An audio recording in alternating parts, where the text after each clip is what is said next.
뭐해 빨리 써! 초년이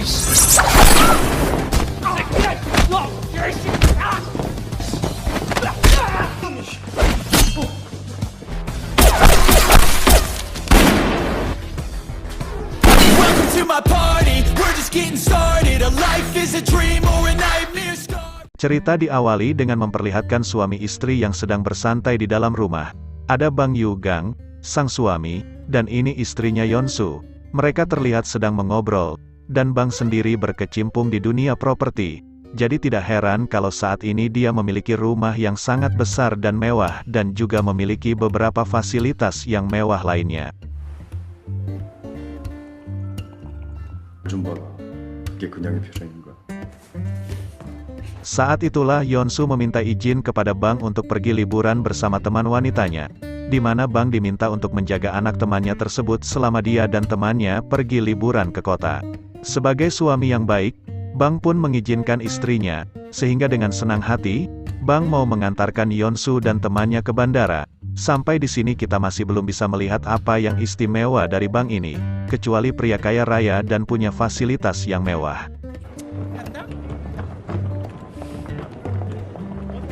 Sesuai janjinya kepada istri tercinta, Bang pun menjemput anak gadis temannya bernama Yunji. Yunji mengajak temannya untuk nebeng dan meminta Bang untuk tidak langsung mengantarnya pulang ke rumah, tetapi ingin diturunkan di toko buku untuk membeli beberapa buku pelajaran. 이 주변인이 겁나는 이유는 어디로 튈지. Dan kita akan diperlihatkan sedikit tentang keistimewaan si Bang ini, ketika dia mampu membuat analisa sementara, saat bisa menebak saat Yunji tidak benar-benar pergi ke toko buku melainkan akan nongkrong bersama temannya. Sadar akan hal itu, Bang pun sama sekali tidak melarang atau memberikan nasihat, dan justru memberinya uang jajan supaya Yunji bisa mentraktir teman-temannya. 맛있는 것도 좀 사 먹고. 알았지? 고맙습니다. 그래. Saat tengah malam tiba, Bang ditelepon Yunji jika dirinya sakit perut dan ingin sekali pulang ke rumahnya, di mana saat sudah sampai di sana, Yunji nampak sudah berdua dengan seorang pemuda yang merupakan kakak kelasnya yang langsung pamit saat itu juga. 윤지야, 나 먼저 갈게. 오빠 집 어디라 그랬어? Sebagai ABG yang masih labil, Yunji rupanya tidak benar-benar sakit perut, melainkan hanya ingin dijemput dan numpang tidur di rumah Bang setelah bertengkar dengan kakak kelasnya tadi. Namun, betapa terkejutnya si Bang saat menyuruhnya untuk pulang duluan saja karena dia baru mendapat pesan dari kakak kelasnya yang pamit barusan untuk ikut nongkrong di tempat yang asyik. Saat akan pergi itulah Bang melihat Yunji naik motor bersama pemuda bermoge yang merupakan kakak kelasnya, di mana Yunji dibawa entah kemana dan Bang tidak ingin ambil pusing tentang hal tersebut.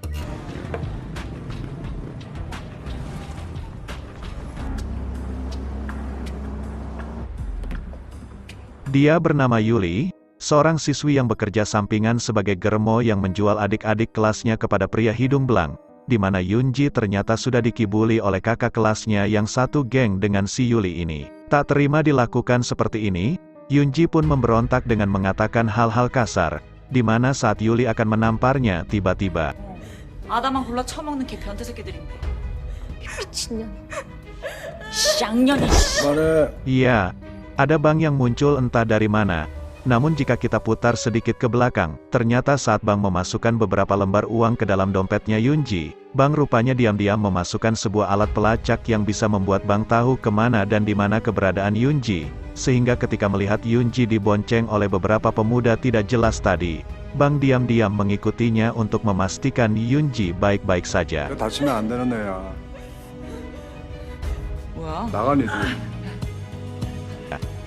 Merasa punya banyak pasukan, Yuli pun menyuruh anak buahnya untuk menghajar Bang, di mana lagi-lagi kita akan diperlihatkan sedikit dari keistimewaan dari si Bang ini, saat mampu menumbangkan mereka semua tanpa kesulitan.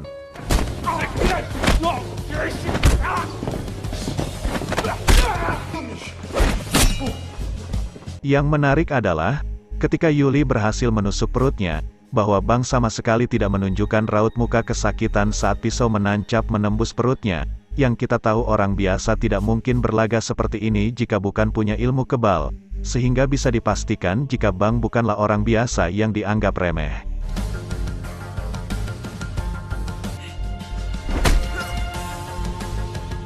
Keesokan harinya, Yunji memutuskan untuk menginap di rumah Bang selama ibunya pergi liburan, di mana hal itu sebenarnya sangat tidak diinginkan oleh Bang yang sebenarnya lebih nyaman tinggal sendiri. Tapi mau gimana lagi, sang istri sudah menitipkan anak tersebut, dan tentu saja Bang tidak menolak permintaan istri tercintanya. 어저께 돈 줬잖아. 그걸로 밥 사 먹어. 그냥 아저씨 집에 쭉 있을래요. 젠장.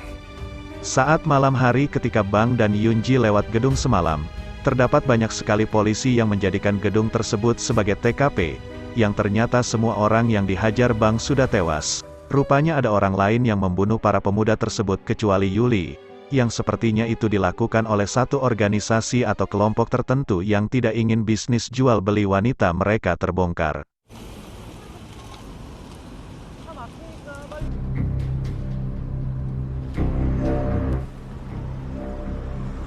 Alhasil kediaman Bang pun didatangi seorang detektif yang akan menyelidiki kasus ini. Berdasarkan kamera CCTV sekitar, mobil Bang sempat terlihat melewati tempat kejadian perkara, di mana saat si detektif mengajukan beberapa pertanyaan yang memojokkan, Bang dengan luar biasanya mampu menjawab pertanyaan dengan baik. 그럼 오늘은 이만 일어나겠습니다. Tak lama setelah si detektif pergi, Yunji mendapat telepon dari Yuli yang mengancam akan menjebloskan Bang ke penjara, di mana Yuli memiliki pisau yang sempat dipegang Bang semalam, yang pastinya akan menjadi barang bukti seolah-olah Bang lah pelaku pembunuhan tersebut. Yuli juga mengatakan sudah ada pelanggan yang menginginkan dan tertarik dengan Yunji, di mana dia diminta supaya Bang menyerahkan Yunji dalam waktu 1 kali 24 jam, karena jika tidak, maka Yuli akan menyerahkan pisau tersebut kepada pihak kepolisian. Dan terakhir Yuli berterima kasih kepada Yunji karena dompetnya ada di dia dan semua uangnya akan menjadi miliknya. 지갑에는 돈 잘 썼다고 이 개새끼. Tak tinggal diam, Bang pun langsung membuka koper berisi gelang pelacak untuk dipakai oleh Yunji. Sementara dia akan keluar sebentar untuk mencari Yuli berdasarkan alat pelacak yang berada di dalam dompetnya.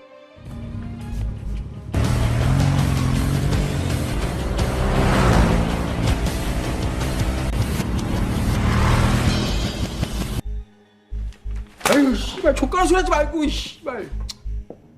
해봐. 아직 전화 없어? 여기 뭐 하는데요? 혹시 그 새끼야. Dan alangkah terkejutnya Yuli dan si bos preman ketika melihat Bang tiba-tiba sudah di sana, di mana si ketua preman pun menyuruh anak buahnya untuk menghajar Bang, tapi tiba-tiba 뭐하냐?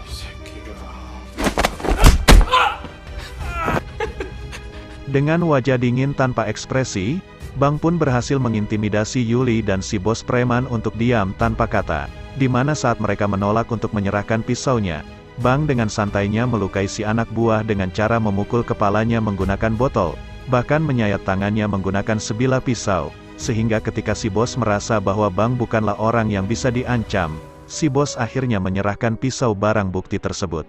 뭐해 빨리 써! 총장님. Si bos dan Yuli berhasil kabur ke belakang, di mana Bang justru mendapat serangan dari seseorang berkemampuan tinggi entah siapa dia, tapi Bang hampir terkena senjata sumpit portable yang mengharuskannya terlibat pertarungan dengan pria misterius tersebut. Karena tak ingin membuang waktu, Bang pun langsung mengikat kakinya dengan mudah.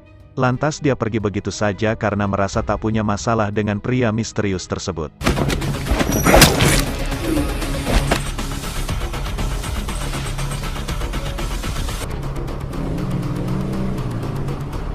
Saat pulang, Bang menemukan rumahnya sudah dengan kondisi acak-acakan, berikut dengan Yunji yang ternyata sudah diculik oleh orang-orang dari kelompok mafia yang memperkerjakan si Yuli. Dengan gelang pelacak yang sudah dipasang tadi siang, tak sulit bagi Bang untuk menemukan lokasi di mana dia berada saat ini, di mana akhirnya Bang saat ini mulai serius dengan hal ini, yang dibuktikan dia kembali membuka koper berisi pistol yang biasa dipakai oleh seorang profesional.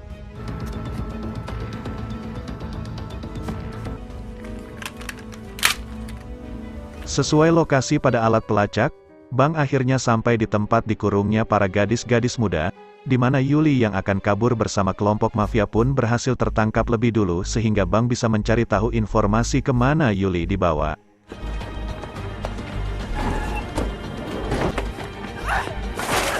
Karena gelang pelacaknya sudah diketahui, Bang terpaksa membawanya ke dalam. Di situ Yuli terpaksa membeberkan semuanya, dimulai dari hotel tempat para gadis ini akan dijual ke pelanggan. Berikut alasan kenapa mereka memilih siswi seperti Yuli sebagai germonya. Karena siswi sekolah cenderung aman dan sulit terdeteksi pihak kepolisian. 지가 필요한 거야. 안전하고 체계적으로 관리해주는. Saat Bang bertanya apa nama hotel tersebut tempat para gadis itu dijual, Yuli dengan sombongnya enggan menjawab pertanyaan tersebut. Dan jika Yuli menganggap bahwa Bang tidak akan berani menyakiti seorang wanita, itu salah besar, karena Bang dengan santainya menusuk paha Yuli hingga hampir menembus arterinya, sehingga Yuli akhirnya memberitahu nama hotel yang dimaksud.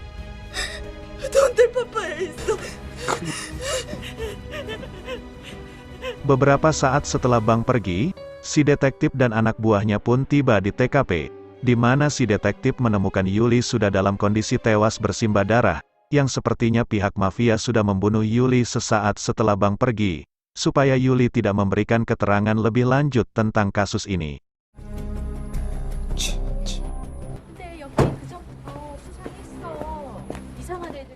Bang sendiri akhirnya sampai di hotel yang dimaksud, di mana di sana Bang langsung disambut beberapa preman yang akan menghajarnya dan tiba-tiba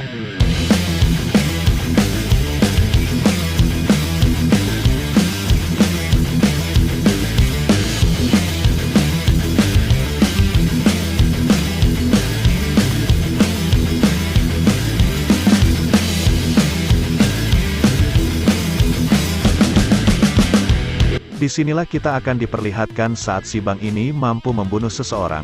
Seolah-olah itu merupakan hal yang biasa, atau mungkin Bang sudah terbiasa melakukan hal ini sejak lama. Entahlah, sampai detik ini kita belum bisa mengetahui siapa sebenarnya sosok si Bang ini.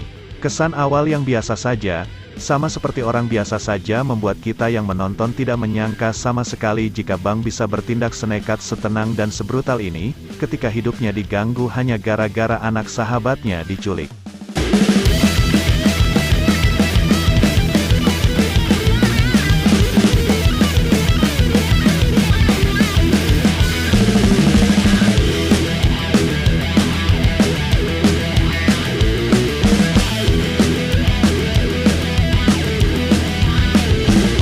Setelah membantai semua preman di hotel ini, Bang sengaja menyisakan 3 preman tersebut untuk dimintai keterangan. Yang lagi-lagi kita akan diperlihatkan dengan sikap Bang yang tidak bisa diajak kompromi dan tidak banyak basa-basi, ketika dia langsung menembak satu persatu dari mereka akibat lelet dalam memberikan keterangan. 먼저 말하는 놈만 살 수 있어. Dan Bang tidak ingin menggunakan cara-cara tersebut, sehingga salah satu preman pun bersedia untuk memberikan informasi. Tetapi karena terlalu lelet juga, Bang pun menembaknya tanpa rasa kasihan sedikitpun. 저 진짜 몰라요. 정말이에요.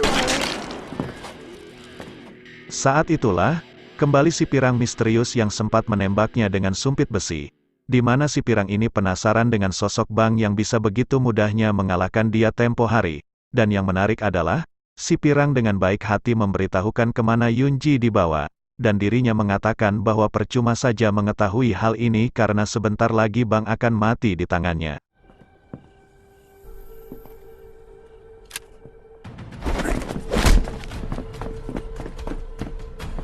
Sebagai rasa terima kasih atas informasi barusan, Bang pun bersedia untuk memenuhi keinginannya untuk bertarung di salah satu kamar. Namun karena si Bang tak banyak waktu, dia akhirnya mengikat si pirang dengan tali dan loncat dari lantai 7 untuk bisa keluar dari hotel tersebut.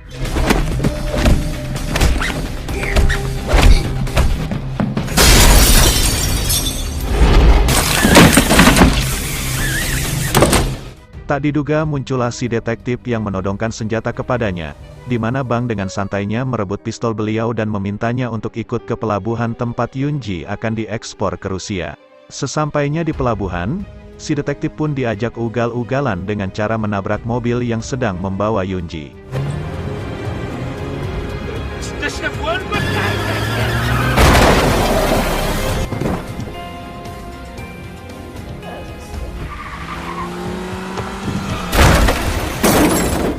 Setelah memastikan Yunji baik-baik saja, Bang pun menghampiri si bos preman untuk mencari tahu siapa dalang di balik penculikan Yunji, Namun karena dia ngeyel, Bang pun langsung menembaknya. Dan kita akan terkejut saat mengetahui bahwa bapak detektif ini merupakan seorang oknum penegak hukum yang korup, di mana Bang yang sadar akan hal itu pun membuat kesepakatan dengan beliau, supaya mau membereskan kekacauan ini dan juga menghapus nama Bang dari keterlibatannya dalam kasus ini. Sebagai imbalannya, Bang akan tutup mulut atas kasus suap dengan almarhum si bos preman.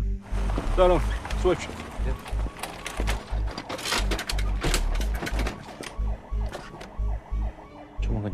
Yunji dan Bang pun berada di rumah sakit berkat bantuan si detektif yang menjadikan mereka sebagai korban, di mana beliau masih penasaran bagaimana Bang bisa mengetahui jika dirinya mendapat uang suap dan terlibat dengan kasus ini. Setelah dijelaskan, beliau cukup kaget ketika Bang menyadari hal itu saat terjatuh dari hotel dan melihat mayat Yuli di dalam bagasi mobil si detektif, yang pastinya itu dilakukan atas perintah dari si bos preman untuk melenyapkan barang bukti. 너무 실망하지 마. 우리가 합리적으로 풀어볼 수도 있잖아. Bang yang sudah terlanjur terlibat masalah ini pun harus membereskan sampai tuntas, alias mendapatkan bos terakhir yang menjadi dalang atas penculikan Yunji. Di mana si detektif mengatakan bahwa kelompok mafia ini memiliki hubungan dengan mafia Rusia, sehingga beliau agak pesimis kepada Bang dan meragukan kapasitas Bang untuk bisa mendapatkan otak di balik itu semua. Namun ketika ditawari uang yang banyak, si detektif setuju untuk memberikan semua informasi. 얼마까지 줄 수 있냐? 러시아 마피아까지 연결된 애들이야. Malamnya, Bang ditelepon istri tercinta untuk bertanya kabar dirinya dan Yunji, di mana Bang mengaku semuanya baik-baik saja, supaya Yeonsu tidak khawatir dan bisa liburan dengan tenang bersama ibunya Yunji. Terlepas dari aksi brutal dan masa lalu yang masih misteriusnya, Bang nampak sangat sayang sekali kepada Yeonsu sang istri tercinta, di mana hal itu menjadi alasan yang kuat kenapa Bang sangat ingin menuntaskan masalah ini secepat mungkin. Karena jika tidak dibereskan sekarang juga, para mafia ini tentu tidak akan tinggal diam dan pastinya akan mencari pelaku yang telah membantai antek-antek dan bisnisnya. Sehingga daripada membahayakan sang istri ke depannya, Bang memilih untuk menyelesaikan masalah ini sampai ke akar-akarnya. 조심하고. 아무튼 너 잘 먹고 빨리 퇴원해. Tak lama Bang ditelepon si detektif yang sudah mendapatkan nama orang yang menjadi dalang di balik penjualan gadis-gadis muda ini. Dia bernama Park, seorang pengusaha jual beli gadis Korea dan diekspor ke Rusia. Di mana Park langsung dikejutkan dengan kemunculan Bang yang sekonyong-konyong langsung membantai anak buahnya.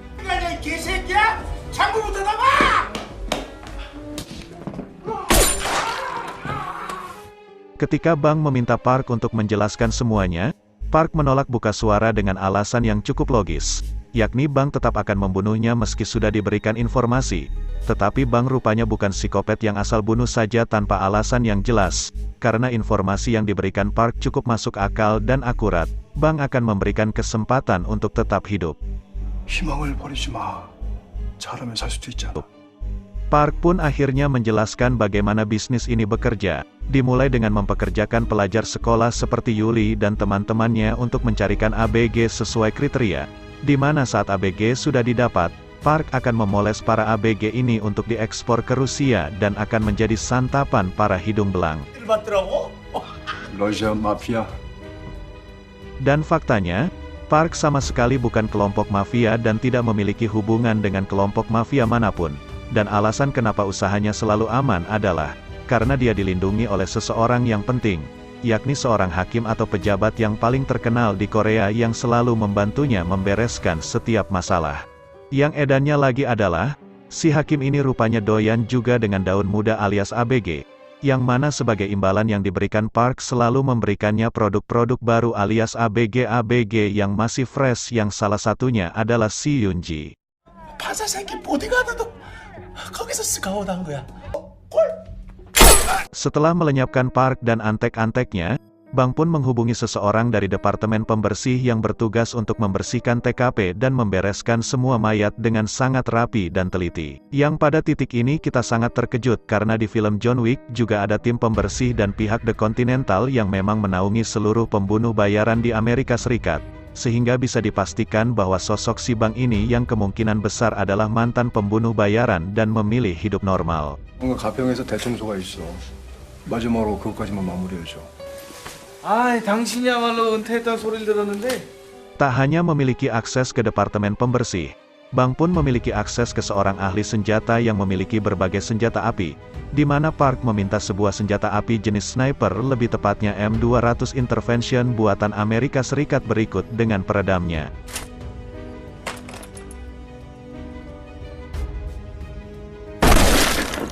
Malamnya, akhirnya si detektif berhasil mendapat informasi terkait hakim yang dimaksud, di mana hakim tersebut merupakan hakim kejaksaan provinsi, di mana dia berasal dari keluarga yang cukup berpengaruh dan berkuasa, sehingga si detektif agak pesimis jika Bang bisa menyentuh atau menyelidiki tentang hakim tersebut.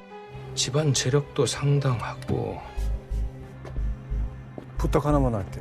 이런 거물은 왜 알아보라고 한 건데 짜증나게. Dan si detektif sudah salah besar ketika meremehkan pria macam si Bang ini, di mana dengan sniper yang sudah dipesannya, Bang langsung menembak semua penjaga yang menjaga kediaman si hakim, di mana Bang melakukan aksi tembak menembak jarak dekat mirip dengan teknik kungfu mirip dengan yang diperagakan oleh John Wick.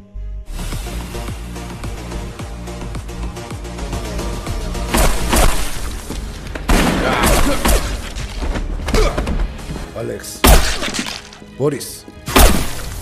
Saat itulah Bang harus kembali berhadapan dengan si Pirang alias pengawal pribadi si hakim, di mana si detektif juga muncul di sana untuk turut membantu Bang dalam aksi tersebut, tapi tiba-tiba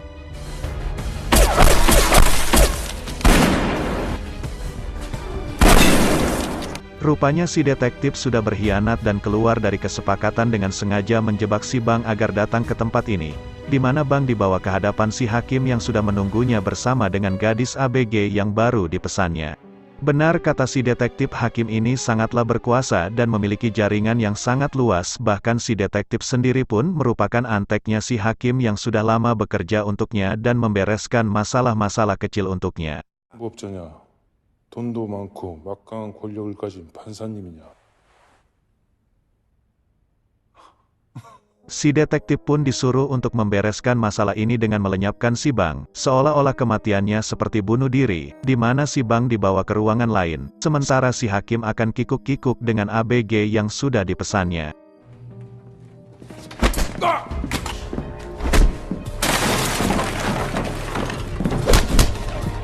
Bang pun berhasil melumpuhkan mereka semua, dan ketika akan membunuh si detektif, Bang sempat memberikan sepatah dua patah kata tentang momen barusan bahwa dia sengaja membiarkan dirinya tertangkap supaya bisa melihat langsung wajah si hakim dengan kepalanya sendiri, dan itu berarti jika mau dari tadi Bang bisa saja membunuh mereka semua dengan sangat mudah.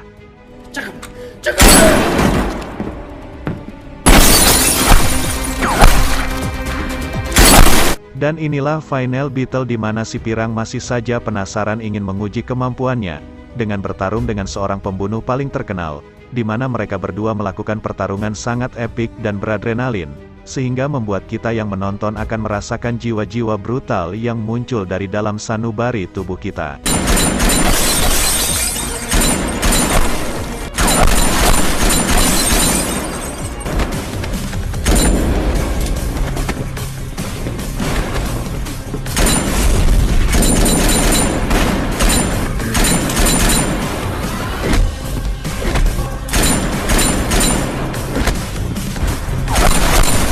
Seperti yang sudah bisa kita tebak, si Pirang jelas tidak punya kesempatan untuk menang dari seorang Bang yang memiliki skill dalam level yang berbeda, di mana si Pirang langsung sempoyongan sesudah dipukul oleh botol minuman, yang dari situ ajal tak lama lagi akan mendatangi si Pirang ini.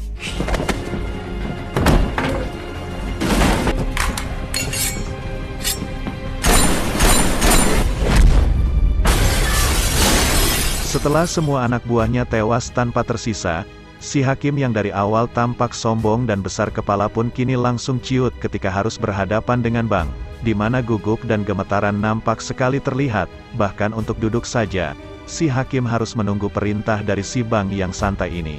버릴 거 없어. 어차피 올 사람도 없으니까.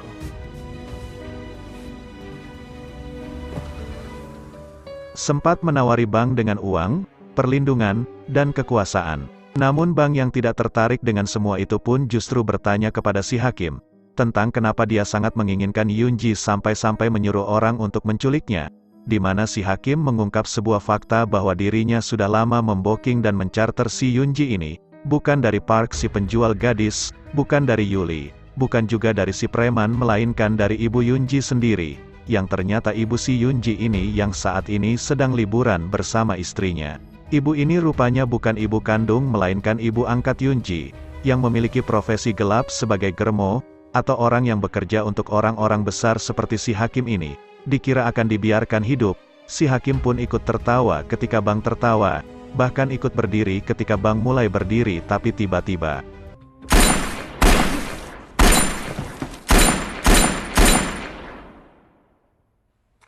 나 잠깐 화장실 다녀올게. 언니 그럼 나 받아보고 있어. Bang pun menanyakan alasan kenapa dia bisa berteman dengan istrinya dan mengajaknya liburan keluar kota, di mana si ibu ini sengaja mendekati Yonsu setelah mengetahui jika suaminya si Bang ini adalah orang kaya yang punya banyak rumah, dan berarti beliau hanya ingin memanfaatkan Yonsu karena kekayaannya saja. Dan ingat, Bang bisa sangat kejam sekali jika ada seseorang yang menyentuh atau berniat jahat kepada istri tercinta, sehingga ketika sudah berada di tempat sepi, Bang segera menembak si ibu ini dan jasadnya segera dibereskan oleh tim pembersih yang menaungi seluruh kelompok pembunuh bayaran yang ada di negara Korea.